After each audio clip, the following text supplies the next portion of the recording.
In Lithuania, there is a hill of crosses. It consists of a hill bristling with wooden crosses, standing there like a frail and dormant shrine. On the hill, an artist and designer has set out to erect a tall Karavaka cross, a cross with 2 horizontal bars, which is said to protect people, especially during wartime. I got in touch with him. His name is Vilius Pironus. He sent me the book he wrote about the hill.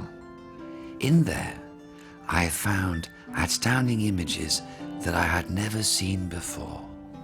In this forest of crosses, not a single cross resembles another. It looked like an enigmatic mess to me. This was not really helping, so I decided to go there.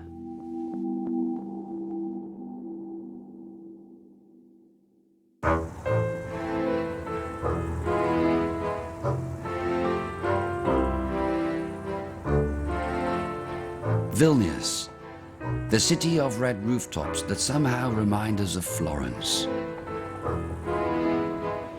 Every church here is a challenge to beauty and echoes another with various architectural influences.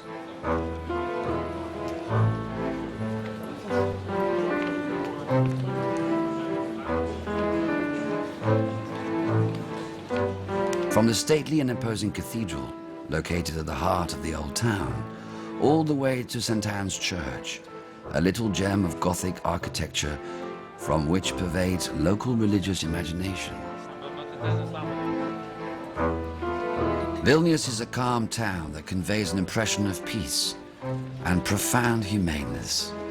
This European capital city radiates with the pleasure of living and the feeling that time could slowly flow by.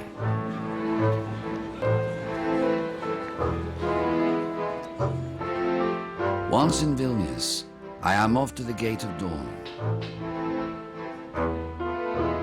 Just there, in a small place above that recess, a painting represents a black Madonna, highly revered by the Lithuanians.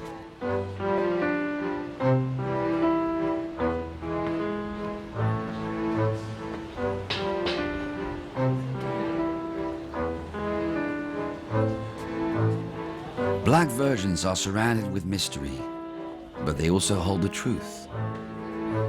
Those who worship her might be able to tell me more about the Hill of Crosses.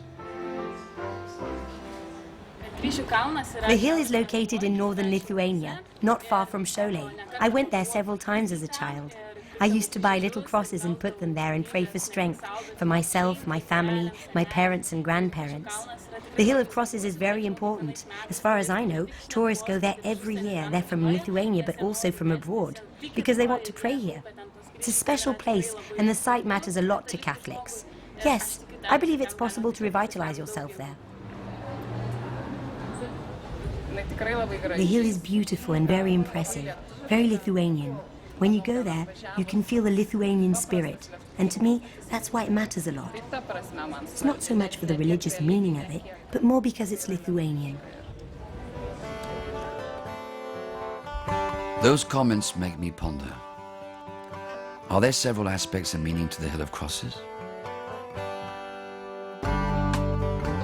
We're leaving Vilnius and are on our way to Šiauliai, where the Hill of Crosses awaits us.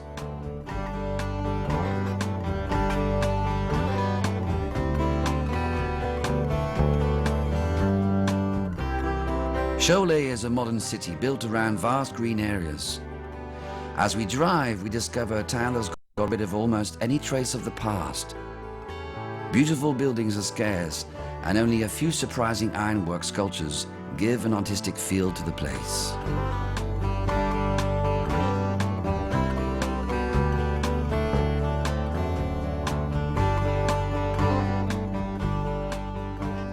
The story of Šiauliai matches that of Lithuania. World War I. The city is entirely destroyed and occupied by the Germans, who settled there. Lithuania declares independence when the Germans leave. This situation lasts until the beginning of World War II. The Soviets occupied the country from 1939 to 1941. Then, the Germans take control. During that war, Šiauliai is brought to pieces once again. By the end of 1944, the Soviets rise to power again. Another story begins for Lithuania. Šiauliai has now left its past behind. However, it is not long till we see remnants of the Soviet occupation. These are mostly military, but also include derelict industrial buildings where things were left there, as if business had to be ended in a hurry.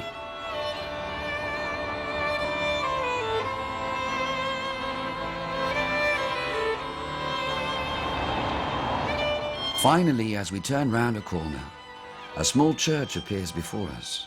A statue of John Paul II is standing to the side of it and whets our curiosity. What is it doing here? Is there any link between everything we've seen in Šiauliai and the Hill of Crosses? The next morning I decide to go to Mass. I'm hoping to find answers to my questions. The church is filled to capacity. There's a wide range of ages amongst believers. Lots of young ones and kids attend. I have a feeling that this country is driven by a very fervent faith. Throughout the ceremony, I can feel an escalation in the way devotion is expressed. I also realize that something strong binds these people together. A spiritual bond, for sure. A historical bond, maybe. But as everyone leaves the church, I still don't have my answers on the Hill of Crosses. I feel dubious, and their tradition leaves me somewhat confounded.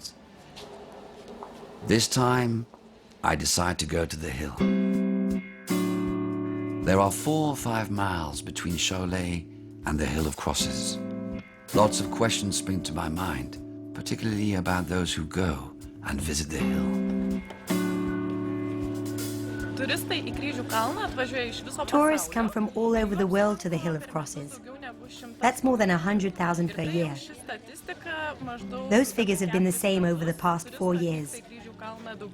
They come from different countries, from Asia, the United States, South Africa, from various European countries. Yes, we have tourists from all parts of the world.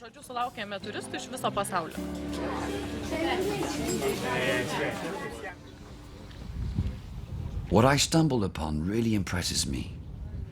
There are hundreds, thousands, hundreds of thousands of crosses.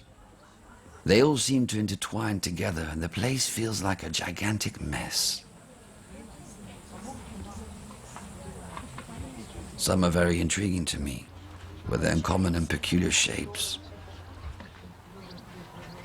Others do correspond to the way I've always pictured a cross. People around me continue to put crosses here and there, but I don't know why. I just have a feeling that those actions are like tokens of a perception of the world.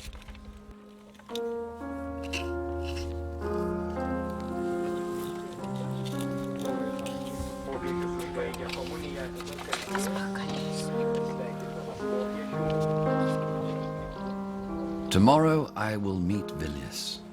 We are to see each other at a lumber mill, where he is putting the finishing touches to his Karavaka cross.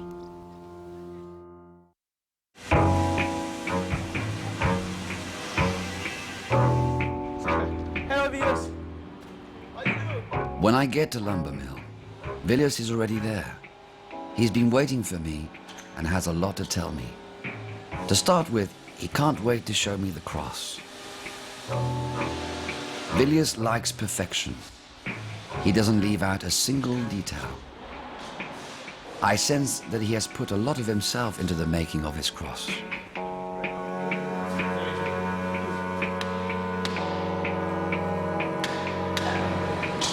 We then set off to his place.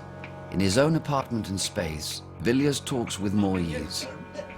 He's a very likable person and very positive. We instantly relate very well to each other. And second parallel. Toks kryžius, karavykas, kurį mes čia statom. Atrodo iš pirmo žvilgsnio. So what is that Karavaka cross we're going to leave on the hill? Tokie kryžius At first sight you may think that this is a new type of cross, which is not the case. Daugiau vyrai tam, We, Lithuanians, and especially the men, used to erect crosses just like that, to express our resistance, our combativeness, our love for our country, and our loyalty. It is worth pointing out that two similar crosses could already be seen on one of the oldest photographs of the Hill of Crosses, which dates back to 1912. It is amazing to have this opportunity today to erect such a cross.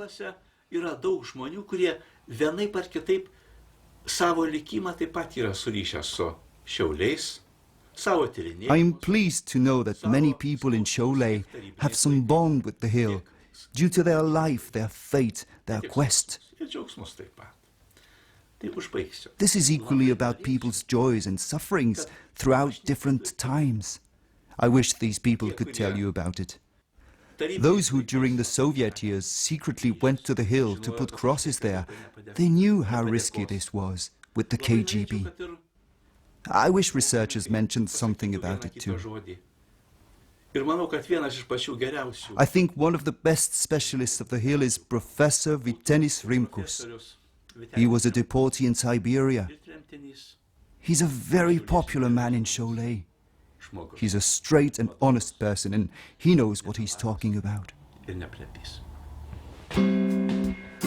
Professor Rimkus invites us. He's an old man and doesn't get around much. We decide to pay him a visit at his place in a building located in the center of Šiauliai.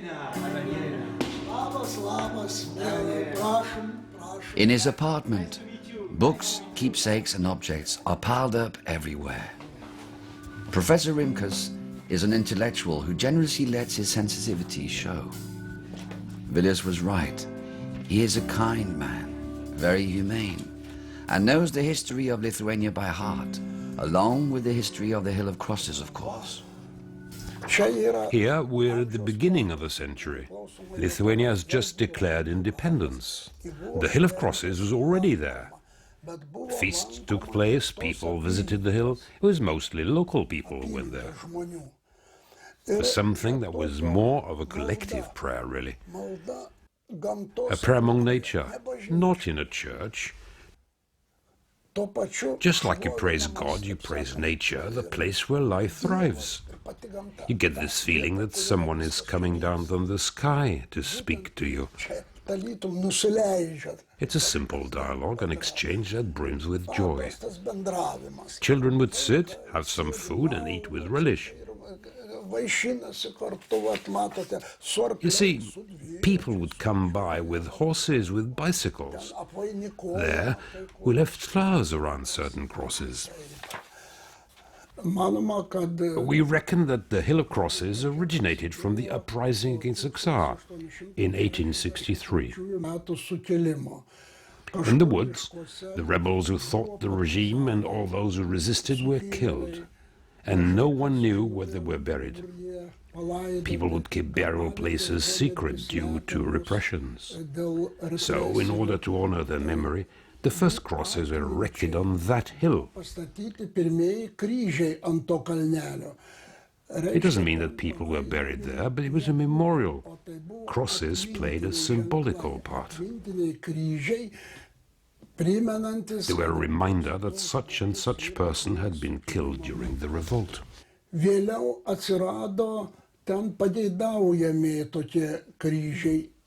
Sometime later, votive crosses started to appear.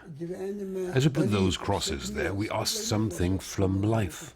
Happiness, a successful marriage, recovery for someone ill, or finding what had been lost. The crosses, therefore, became votive.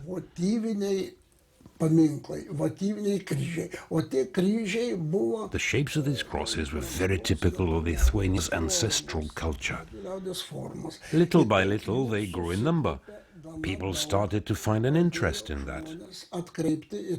But this perspective never went anywhere beyond the surroundings of the hill. It was always a very local tradition for the people. It feels relevant to point out that when it all started, the church would not recognize the place as holy. was simply out of the question. But when people began to show up en masse, when historical facts gave the hill another meaning, the Catholic Church fully recognized its spiritual importance.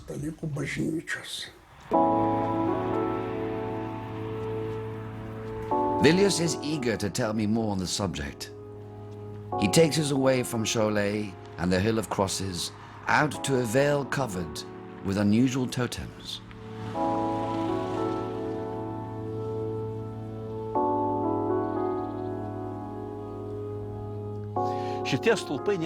Those pillars are not here by accident. They represent our Baltic tradition. This is because historically we Christian Lithuanians lived the furthest north in the country. But we were also the ones who remained pagan for the longest time. We managed to keep and cherish these old traditions. Those pillars, in a way, echo the landscape we find on the Hill of Crosses, as well as its tradition and architecture. Architektūriniu supratimu.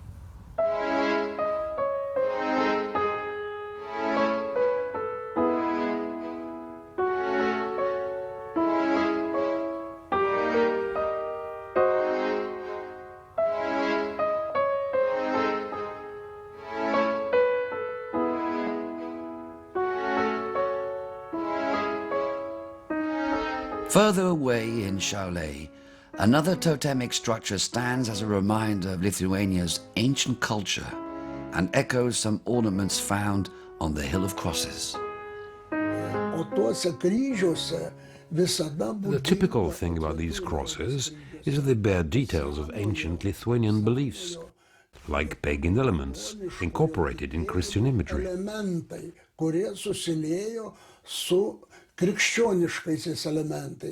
The cross, a Christian symbol, can thus be found next to sunbeams of figures of grass snakes, which are well-known pagan symbols related to happiness.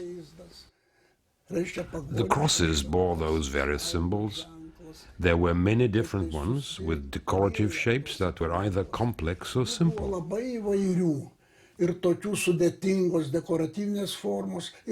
One could say that, back then, they were all made of wood and quite tall.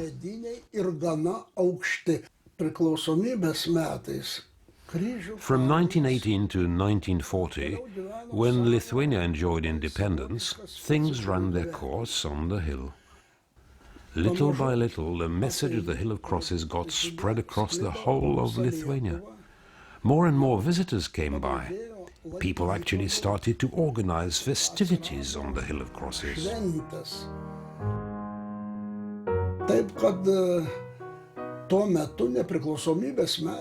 can be said that back then, the Hill of Crosses played a part, a patriotic part. And yet, this Christian identity never came in the way of the existing bond with nature.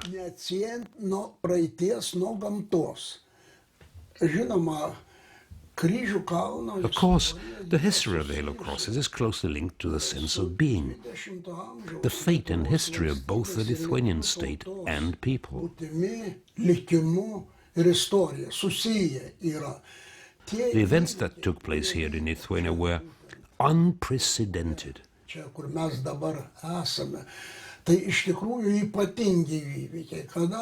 When Lithuania, which was a very small country, was suddenly occupied by the Soviet Union, repressions immediately began.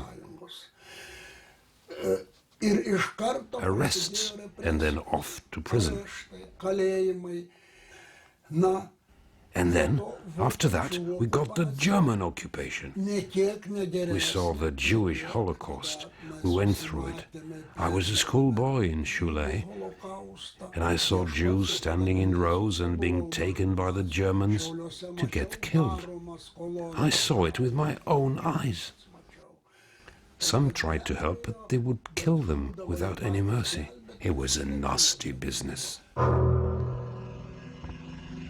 On the eve of the Holocaust, Lithuania was one of the European countries where the Jewish community was very strong.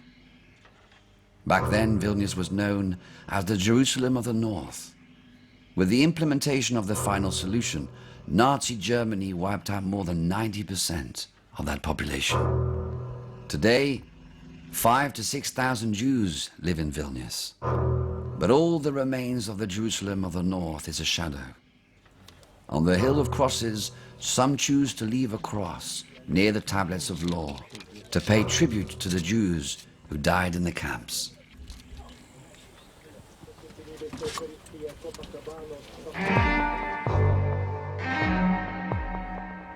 When the German occupation comes to an end in 1944, Lithuania becomes an established republic of the Soviet Union. Stalin's rule imposes order through terror. Religious persecutions start, churches are closed down. Opponents are massively deported, particularly to Siberia. Some are held in the Gulag, others are jailed, and executions become commonplace.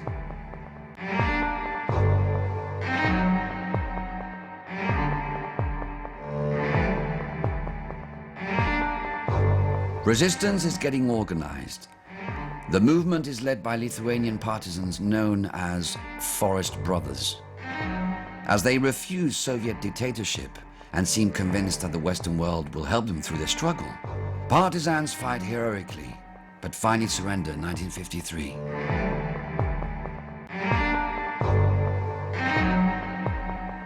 Eduardas Manovas went through the Soviet regime and was deported in the 1950s. He gets in touch with us and wants to tell us a few things about those years, to contribute to our knowledge. We follow him up to a cemetery on the outskirts of Sholai. Let's get to the main monument first. He starts off by reading a commemorative plaque.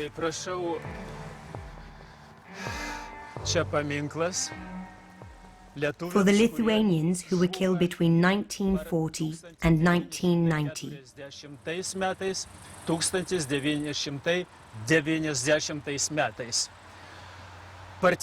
This is about the partisans and all the Lithuanians who fought for the freedom and independence of their country.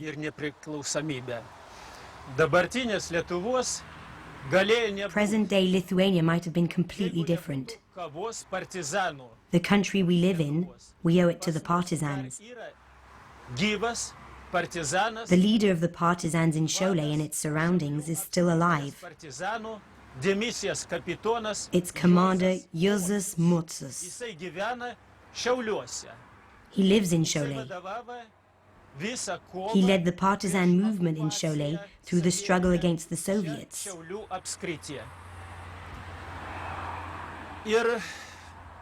Here, resistance meant taking up arms.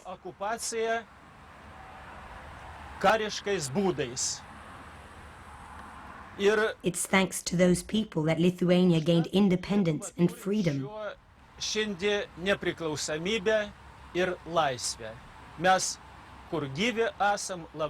We all feel very grateful to them.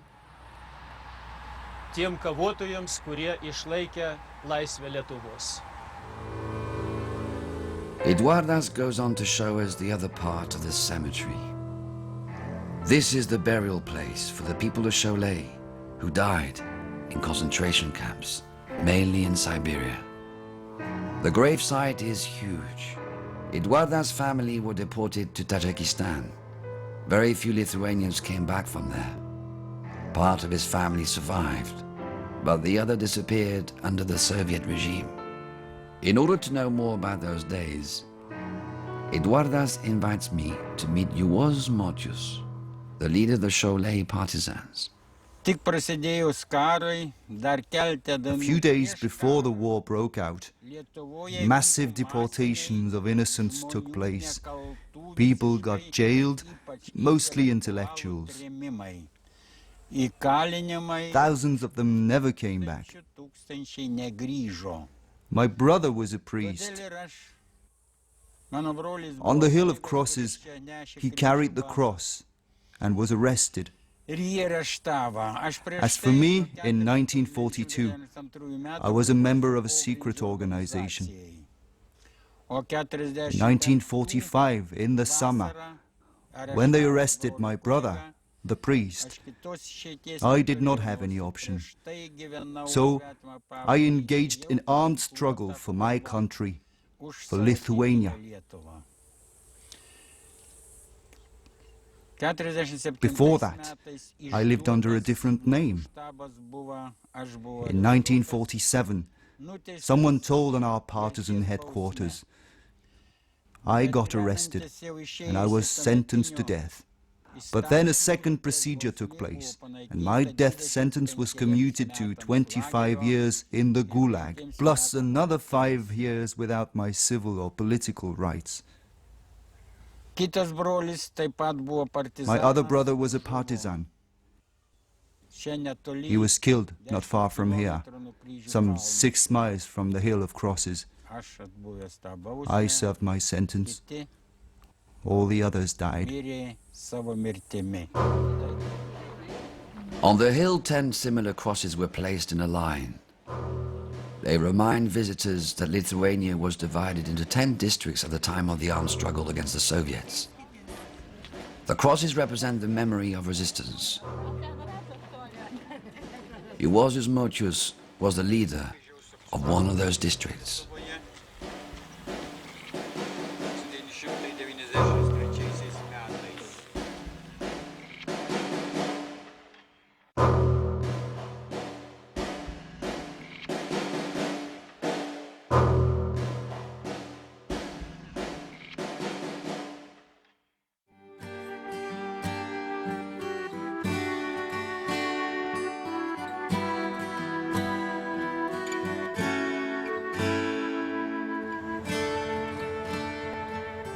Vilnius will soon erect his cross.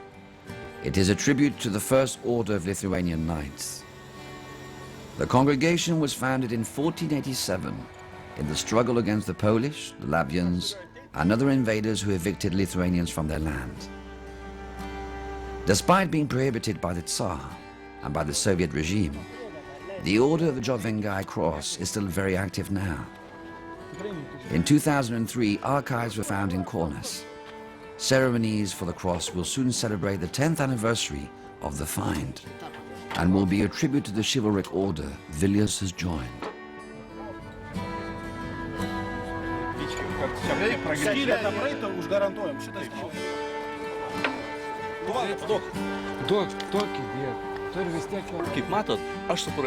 As you know, my project was to erect a Karavaka cross, and I did it with a company and their workers based in Šiauliai. They made it, and then they erected it. This is a very old Lithuanian cross. It has 2 bars. This cross represents manliness, honesty, chivalry. Now, why here? I'll tell you why. It's a well-known fact that in the history of the Hill of Crosses, Karavaka crosses were already there before World War I. On the highest points of the hill, there used to be crosses like this one. I'm re-establishing that bond with history. There's nothing really new in what I'm doing.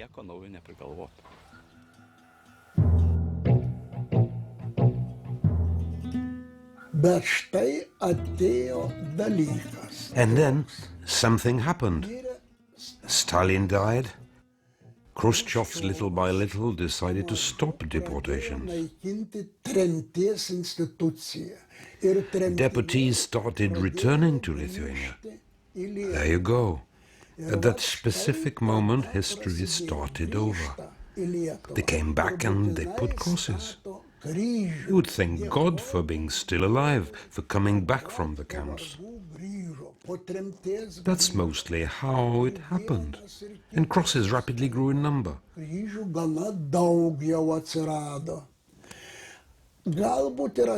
One day, maybe it was a coincidence, but a group of communist MPs went to Riga and they remembered that there was still that hill. So they decided to go there to see it themselves. They were not impressed by the hill itself, but when they started reading the inscription on the crosses, they felt frightened. That's because on those inscriptions, people criticized the government and told about what they'd gone through in the Siberian camps. What should be done about it?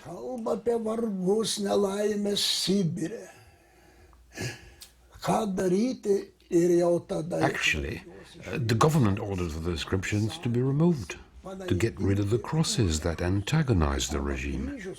They did it, but they didn't remove all the crosses. And above all, they realized that once they'd remove a few crosses, others would appear very soon after that. And they would bear even harsher criticism. So, the War of the Crosses began. It's the people who called it like that. The War of the Crosses. There've been wars in Jerusalem with Muslims, with Islam. Well, in Lithuania at that time there was a similar war, a tough one, a War of the Crosses.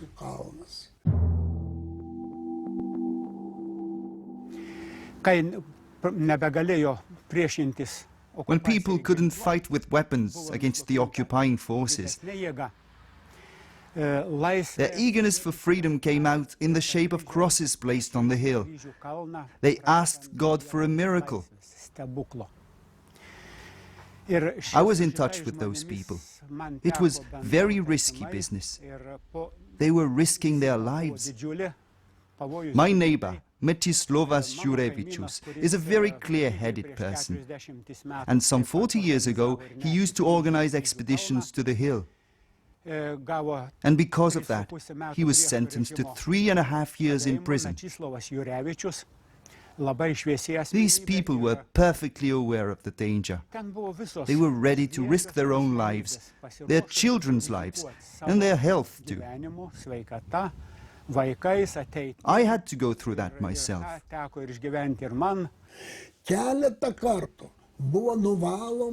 Sometimes they entirely razed the hill. Not a single cross was left standing. And yet other crosses would soon appear again. There were guards, the roads were closed so that we couldn't get to the hill, but people would go there on foot at night. And there were more and more crosses. I went there too. And of course I went there knowing exactly what I was risking. And on the bare hill, people would make crosses out of little stones. The whole hill was decorated with crosses made with little stones, very little stones. There are a few wood crosses too, lots of small crosses made with matchsticks.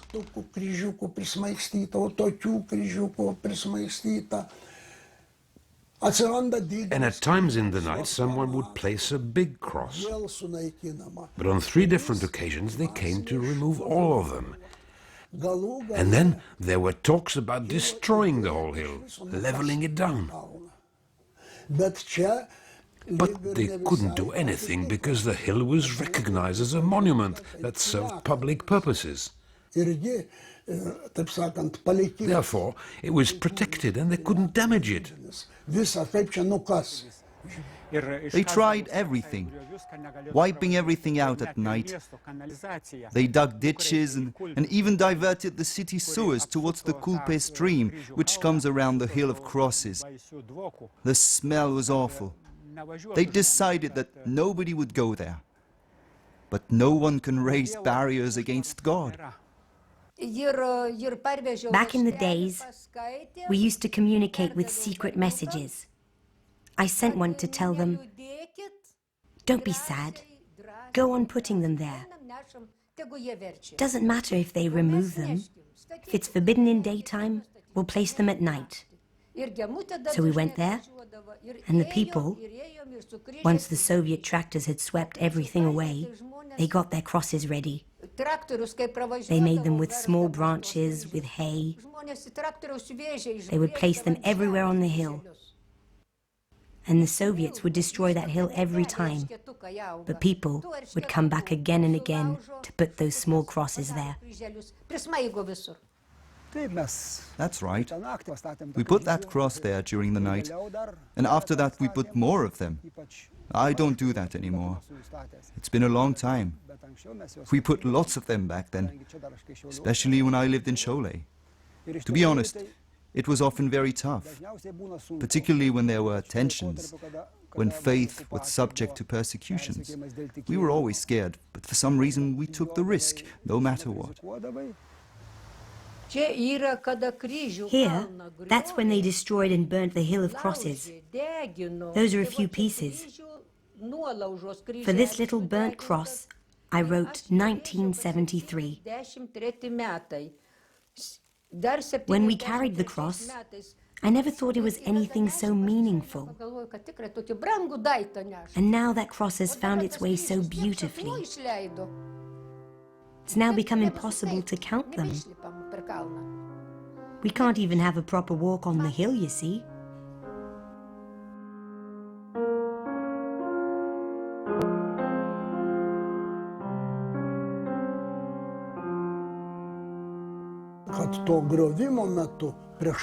Protest was taking a different turn.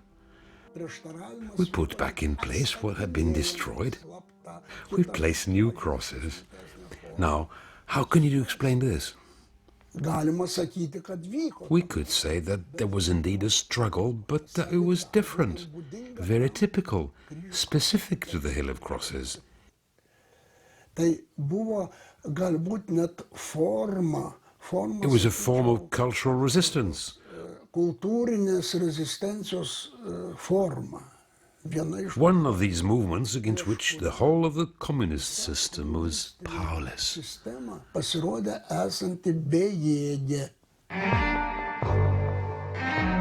Placing crosses on the hill is forbidden, but Cholet, like the rest of the country, lives with the time dictated by the Soviets. Honor marches and parades for the October Revolution come one after the other. The Soviets also build monuments, and they want them to be imposing. Today, nothing is left of those symbols of glory. Lithuania and the people of Cholet were eager to dismiss those reminders.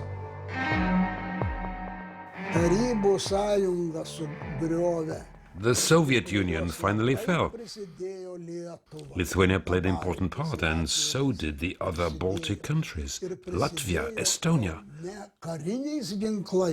We didn't fight with weapons, but we embraced a cultural resistance. Art, literature, other ethnographic perspectives, and our historical memory. Little by little, we gained more and more ground. It even got to the Russians, to Muscovites. The whole ideology was brought down, and in that process, the Hill of Crosses played a part, a significant part. On January the 13th, 1991, Soviet Interior Ministry Special Forces known as the Black Berets stormed the Lithuanian television tower in Vilnius, leaving 14 unarmed civilians dead and many injured. Passive resistance is organized throughout the country. People call it the singing revolution. People pray and start singing. The course of history is changing. A year later, the Russians leave the country. Lithuania proclaims its independence. The 14 victims of the Soviet regime are buried in a cemetery near Vilnius. On the hill, as a tribute to the fallen, a tall cross adorned with 14 small crosses has been erected.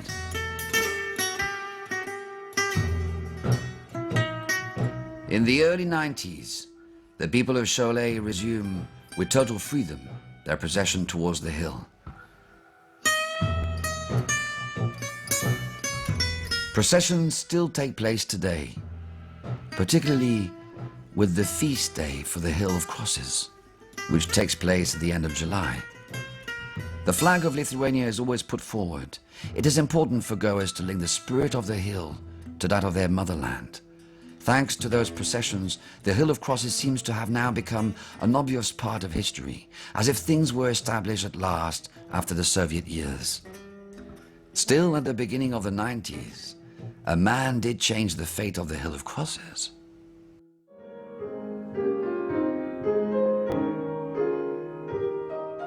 This is the man Sigitas by Chulionis. An accomplished musician, he became the ambassador for the Hill of Crosses.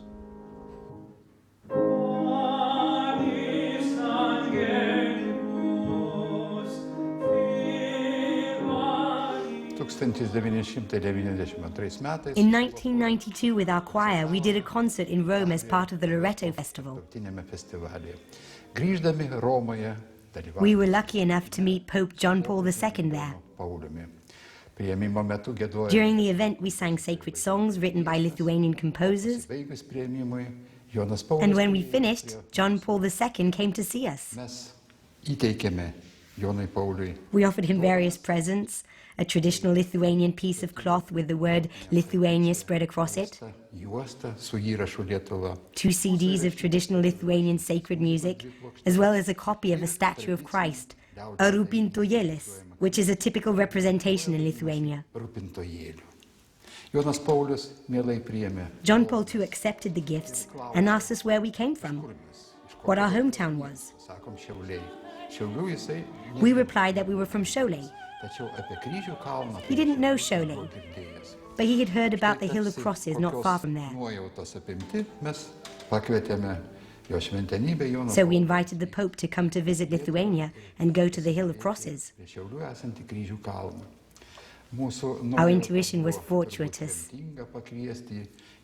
A year later, he celebrated Mass on the Hill of Crosses.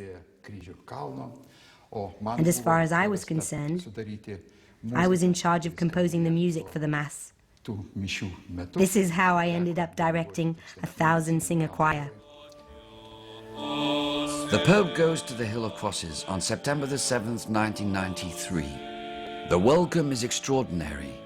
A crowd of more than 100,000 people is awaiting. John Paul II is very popular in Lithuania. He was born in Poland and was the first Pope from Eastern Europe. For those who are gathered there cheering, he represents the one who passionately contributed to the fall of the USSR, both with his speeches and actions. John Paul II is also the first Pope to ever come to Lithuania, and of course the first one to go and honor the Hill of Crosses. During the homily, he blesses the Lithuanian people and declares the hill a place for hope, peace, love and sacrifice. Voglio dire a tutti, l'uomo è debole quando è vittima e forse ancora più debole quando è oppressore. L'uomo è debole, ma questo uomo debole può essere forte nella croce di Cristo, nella sua morte e nella sua risurrezione. Questo messaggio che lascia a tutti da quel punto mistico della storia lituana, lascia a tutti. Vi auguro che sia sempre contemplato e vissuto. Amen. In order to thank the Lithuanian people for their welcome, John Paul II later sent a tall cross to the hill. The Pope's visit has other implications, such as the building of a monastery right next to the hill.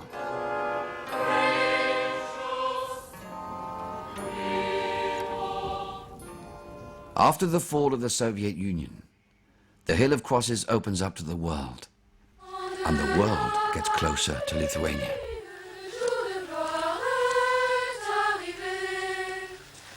Higher the flag of Lithuania. The flag of France can come down a little on each side.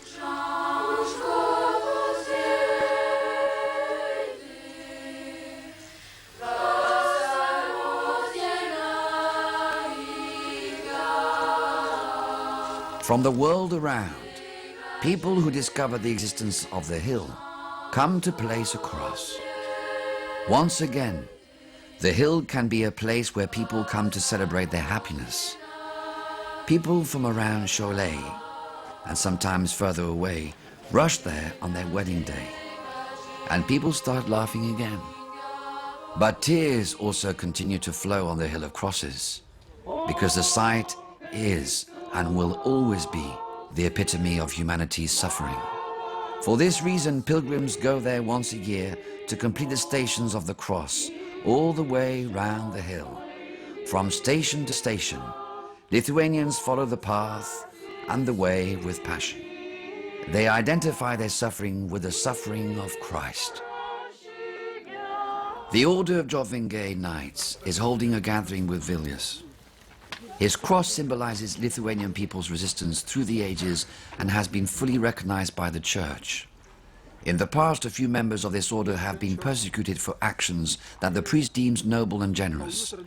Today, before blessing Vilnius's cross, he wants to remind everyone that the order's mission is above all charitable and cultural. Tėvo ir Sūnaus ir Šventosios Dvasios. A little later, not far from Vilnius's cross, other people are already placing a new one.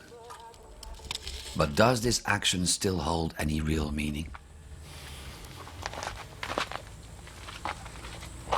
There aren't any specific guidelines. Nothing's been supervised since then. Nothing and no one can claim that the cross is a piece of art when another one is not. Each of us brings whichever cross they want.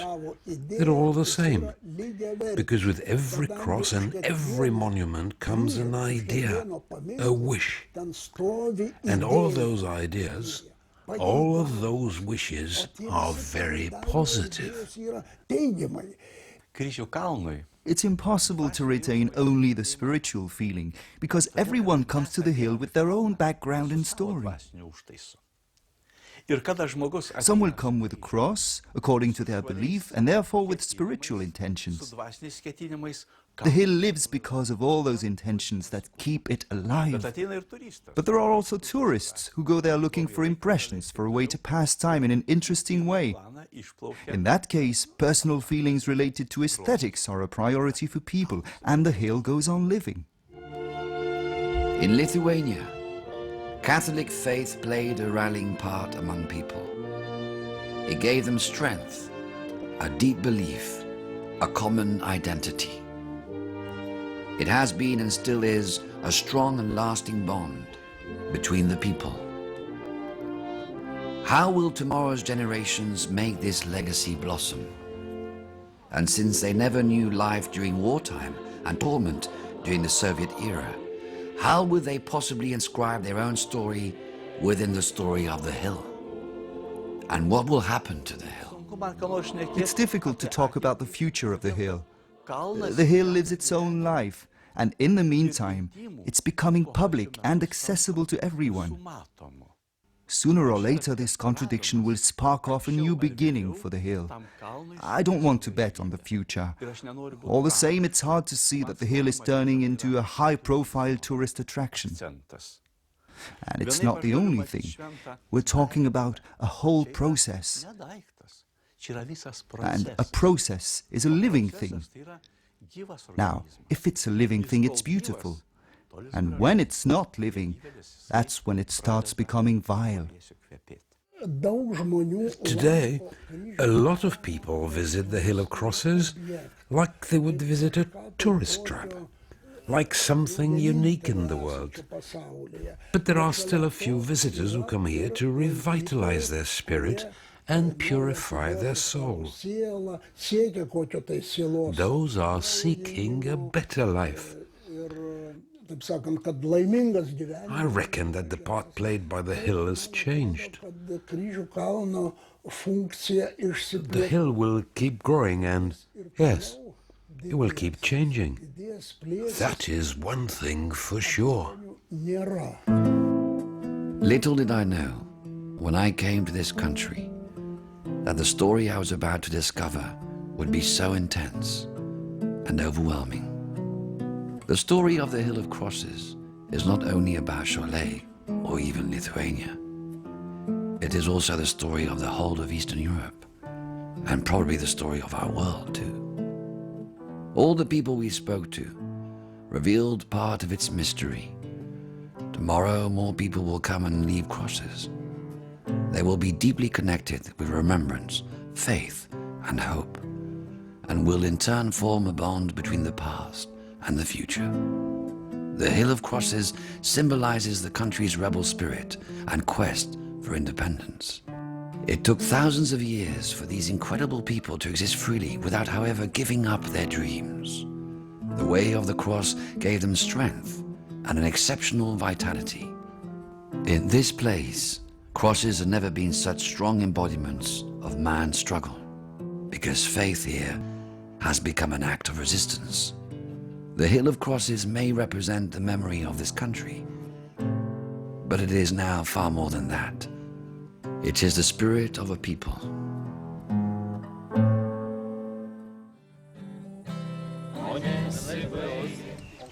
Around 150 years ago, when there was a family with a sick daughter and nobody could heal her.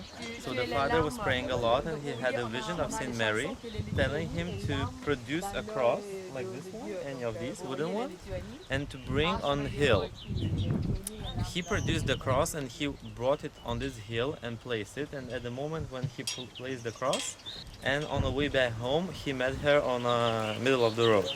So from that day, people start to believe that making a cross and bringing here brings health for them or for the family members. So this is why people are coming here by thousands of people and bringing their own crosses to put here with the names to wish a good health for them, for their families and their friends. And at the moment we have here more than 1 million crosses every year. Okay, example here. It's even written here, God bless our family and give us health. So mainly it's everywhere. It's written the same words. Asking to get the help.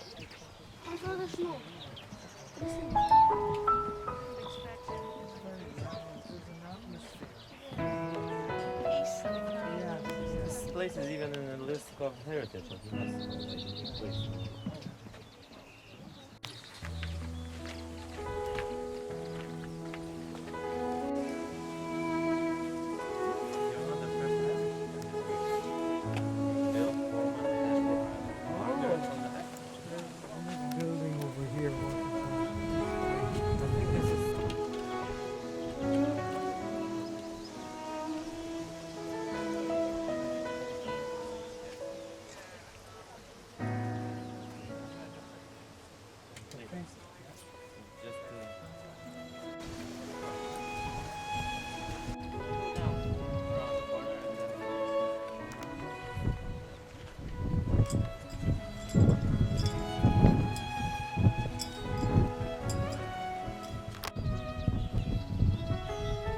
So they brought this one, NATO Air Baltic Policing Station. Because now I think Lithuania is under the Netherlands. Air Police. This is the Serbian flag. You can really choose what size you want to bring.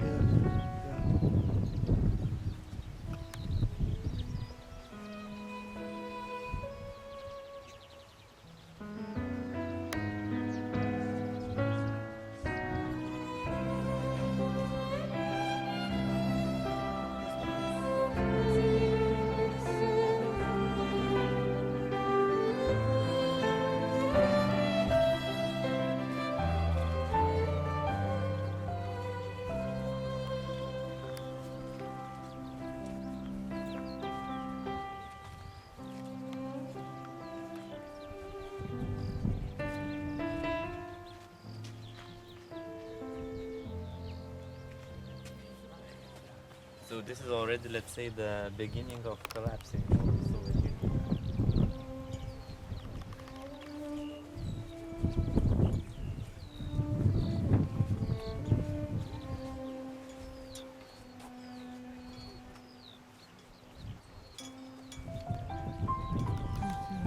From this location to that location to that location, and they made 1,500 kilometers when they were walking from Klaipėda, the port, to here, Šiluva, and then to Latvia, to one another.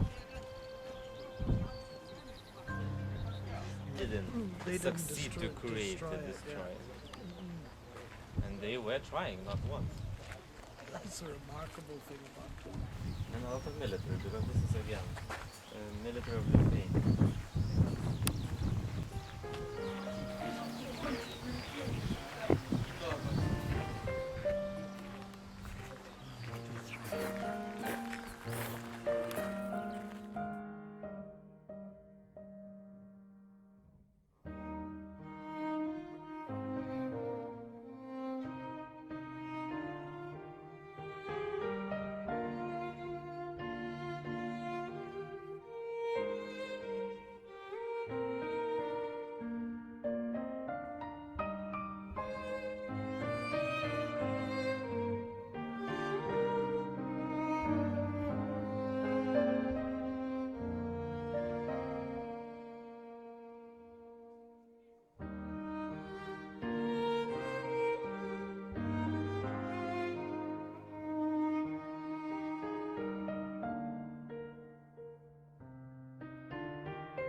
he broke it. So you know, it's just some time to time it's happening. It's nothing to change. It's like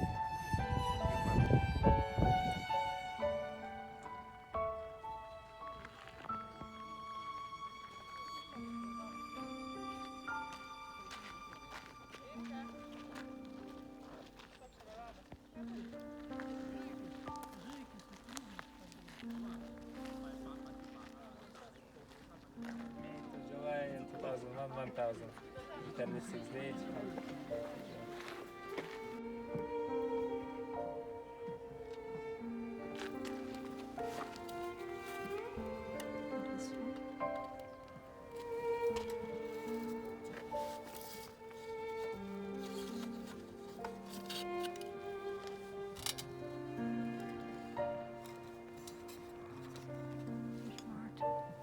Yeah. It's well preserved, isn't it? Yes. That's the one Father Tony done. Yes. Father Tony put in Martin, and Father Tony put in Paul. Where's Paul there? There's He isn't Paul. in that school there, isn't it? It's amazing, isn't And he would have put in others in. it? Yeah, you're taking that. Yeah.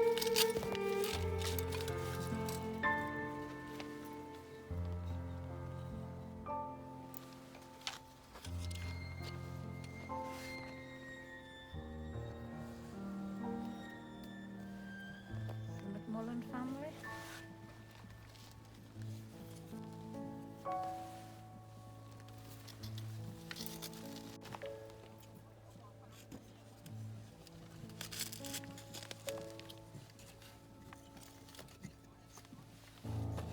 Somebody walking down there wouldn't hit that with their boot, would they? Accidentally. So you need to put it Small on. one. That's Tim and Anne. Now, Aoife. And Jimmy. And Joe. This one. Who are they?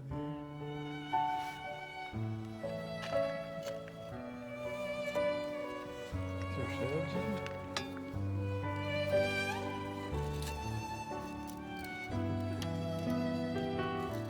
Well, if a blessing comes in that area, we're all in the one place, won't it? Well, if Paul, it's sticking up me. See up there? I think it is. Pardon? That last week was not up in there. Not up in there. That's Paul. Oh, somewhere. Put them in here.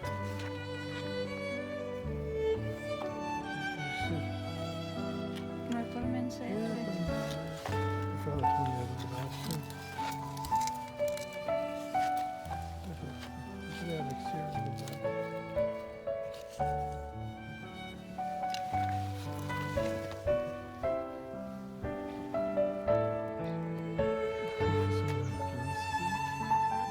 So much cross.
Jau kaip akmuo šalikeliais sukniubęs. Aš pilku vakarui samum penkiuos. O tu sakai tik taip, kaip eina laisvė. O tu sakai tik taip, kaip eina laisvė. Tai uždaryk mane tėvynę savyje, kaip giesmė gerklėje mirtis uždaro, ir kaip uždaro vakarą naktis. O tu man atsakai, aš tavo laisvė, tai uždaryk mane tėvynę savyje, kaip giesmė gerklėje mirtis.